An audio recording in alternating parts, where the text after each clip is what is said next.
What is the single biggest challenge to fixing the economy, and how will you deal with it if you're reelected?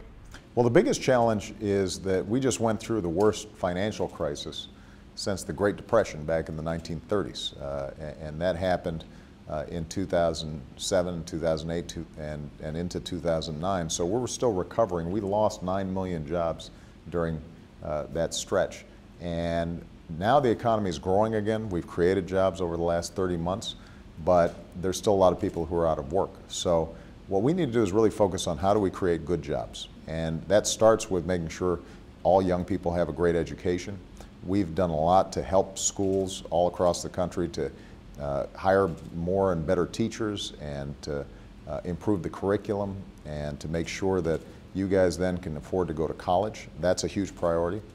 We've got to do more to change our tax code, because the way companies get taxed sometimes determines whether or not they locate plants and factories here in the United States or they go someplace else. And so we've got to make sure that we're giving them incentives to create jobs here in the United States and not in other countries.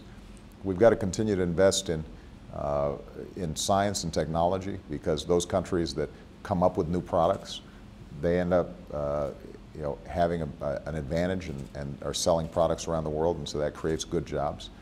And then we've got all this debt that built up over the last decade that we've got to start reducing. And we have to do that in kind of a balanced way.